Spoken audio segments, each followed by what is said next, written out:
I found out my fiance cheated and the baby isn't mine, so I'm gonna call the police on her. Am I the a-hole? So right now is a kind of crappy situation. I've been treating my ex-fiance pretty cold and demanding a paternity test for the child she's carrying. All of my friends say I'm being a major a-hole, but I don't feel that way, so here's my story. I knew my ex for almost 10 years. We go all the way back to high school and have been friends ever since. That's so much history. That's way too much history. That's a painful amount of history, OP.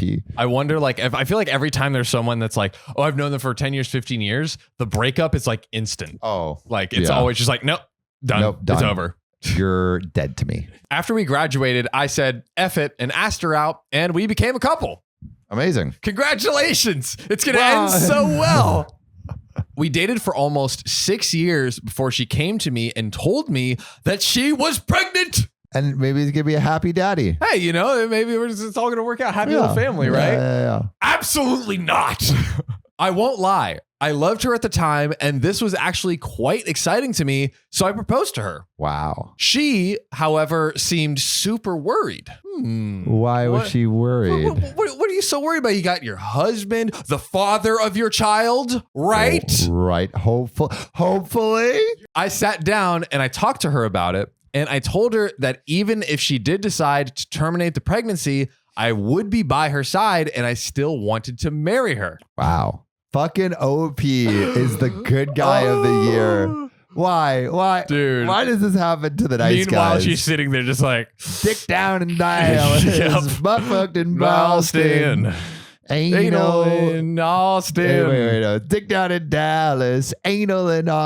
Dick down in Dallas. Anal in Austin. But... No. I think it's Dick down in Dallas, tag team in Tennessee, butt fucked in Austin, Boston, anal in Austin. Yeah, dude, legendary song. I'm a fan. I'm a fan. She was super awkward about it, but decided to keep the child and accepted my proposal. Dude, she had an out. She knew. But how does she know it wasn't his? Or I guess she's just like she's like, hopefully it is. Yeah, maybe she was like, I don't know. Sure. You know what I mean? So these past 7 months have been an absolute roller coaster. She moved in with me and we began getting ready for our daughter's birth, and we were planning on getting married after she was born. That was until a few weeks ago. What happened a few weeks ago, John? Everything changed. And everything changed for the worse. An old acquaintance from high school reached out to me. A friend reaching out to connect. Yeah, to congratulate on the pregnancy, yeah, right? Of course. That's exactly what's going to happen. I was never good friends with him, but he said he felt really guilty about letting an innocent man suffer for his and my ex's mistakes. What? This guy claimed that he was the father of my ex's child. No. Dun, dun, dun. And that my ex had been lying to me.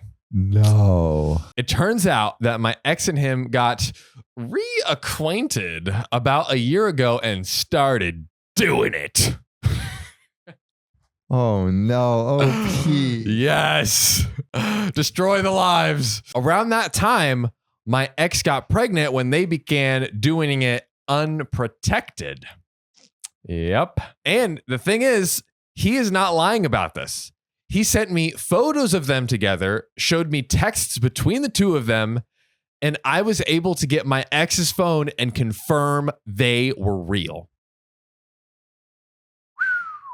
This is so bad. Man.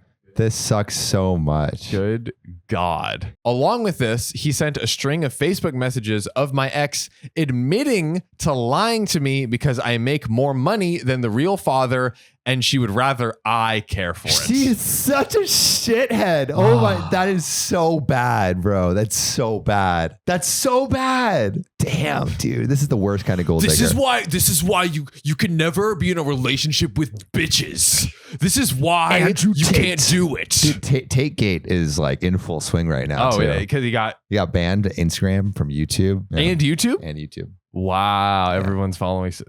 Honestly, I am glad. I am very glad. Poisoning the minds of young men everywhere. We do not need more incels on this planet. Like, No. it's just not something we're in need of. So suffice to say, I am effing pissed. Yeah, dude. How are you not be pissed? Yeah. I confront her. She cried. I cried. It's a complete, utter mess. In the end, I broke it off then and there and evicted her from my apartment. What did I tell you? On the spot, 10 years. Done. Gone. I mean, but also, like, I feel like he's a simp if he doesn't. She's in the process of moving out now, but I have not said a single word to her. I have pretty much told her that I want her completely out of my life. Yeah. Be gone with you. Be gone, wench. I also demanded a DNA test the minute the child is born. If it's mine, I'll help her and support it. If not, I'm never seeing her again. Fair. I've been cold to her.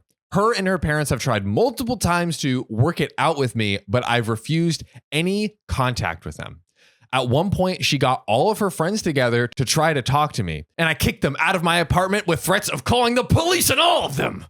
I mean, that's a weird intervention, dude. Like, police, they're intervening. They're intervening. Get the hell away from me. Get them. Wait, but like, don't all the friends realize that like this girl is in the complete wrong? Every time she's tried to reconcile, I've shut it down. Shut that shit down, baby. Not doing it. No. My friends are saying that I am in the wrong here.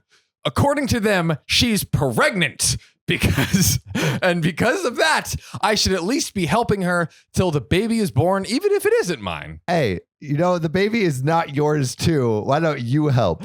Literally, that's the easiest way. It's like, hey, we both know her. Step up to the plate. Go ahead. Any of you, go ahead. I disagree fully, but I could be wrong. Am I letting my own emotions hide the fact that I am indeed the a-hole? I don't think the a-hole.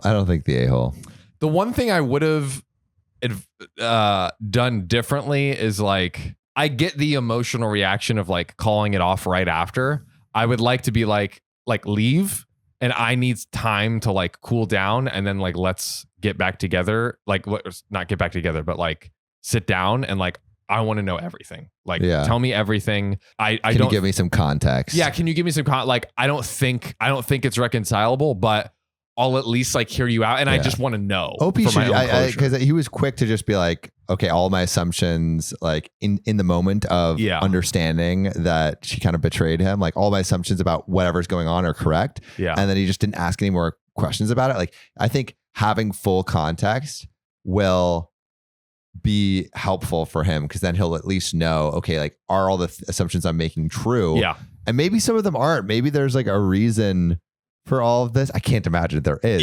But maybe there is. And he's actually totally entitled to call it off. Like, but me, I would have done that. Yeah. Probably differently. Can't quit my job if I'm taking my uniform? Well, I guess I'm leaving naked. I mean, that's the ultimate protest. Ultimate protest. That's like, a naked protest, baby. I've heard of a picket. Bear it all. I've heard of a picket sign, but a picket dick. A picket dick. Pick your dick. We got all kinds, shapes and sizes. Step right up for pick a dick. So back when I was a teenager, around 14 years old, I worked for the shop down the road as their weekend baker, quote unquote, which mainly was just defrosting pre-cooked items or browning pre-cooked bread in the oven. Yeah. My boss's daughter also worked there as a checkout staff. However, she would just call in sick / hungover every weekend. So of course, her dad would let her off the hook and make me cover her shift. So I would work 5 a.m. to 7 p.m. most weekends. That's 5 a.m. to 7 p.m. hours. That's crazy hours. Jeez, bro. After a couple years, I decided I was quitting and gave them 2 weeks notice. All right. Respect yourself, OP. There we go. My boss asked me to stay an extra week to train the new weekend baker, which I agreed to. At the end of the 3rd week, I went into my boss's office and did the usual, well, it's been so great working with you, to which he replies, so OP, the extra week you work to train the new baker means you have been here 2 years, which means according to policy, you need to work 4 weeks notice instead. So I'll see you next week. What kind of rule is that? That sounds like complete BS to me. Complete. That's a made up rule. Also, bro, he's like, what, he's 14.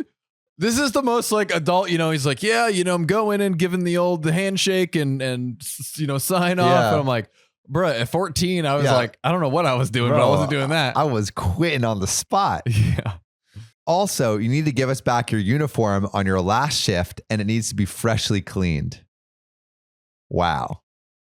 Rude. No. Being a petulant teenager who was tired of waking up at 4 a.m., I stared at him in disbelief for a couple seconds, waiting for the shit-eating grin on his face to laugh and say, just kidding, have a good one. And the moment didn't come. What an asshole, dude. Sheesh. It's like, this is like a kid. This is a kid. God. So I walked out of the office, stripped down to my boxers, folded up my baker's whites, my trousers, and even my little mesh fedora on top, walked into his office again and dropped the uniform on his desk and walked home. He followed me down. Dude, what a savage move. Salute to you. Wow. That is like the most ballsy move of all time. Dude. Big respect. Dude, big respect. He followed me down the stairs and through the shop shouting about how I would never work anywhere again. Yeah, does this guy have like a street cred or something? Yeah. You're gonna go to like Merrill Lynch as I'm like becoming an investment banker. Like, hold on, guys, stop the interview. Job. Stop it now. Thinking back, that must have been a strange thing for customers to see. It was a 10-minute home walk in the summer sun, nothing arduous. Apparently, according to his daughter, who got back in touch with me a couple years later, I'm now one of the stories my old boss tells people when he's had a few drinks. Not in a nice, funny story way, though. Dude, first of all, this kid is like, bro, he must have had like so much money relatively. Like he's working like crazy shifts every single weekend. At 14? Insanity. Bro, man's balling out. What can you even buy at 14? Can't buy a car. No, like PS5 games, candy. Yeah. I don't know, magazines, shoes, clothes. Like there's you can find ways to I never money. Spent money when I was a kid. I guess neither did I. I did get like software for editing, but that's like about it. Wow. Respect. I did not.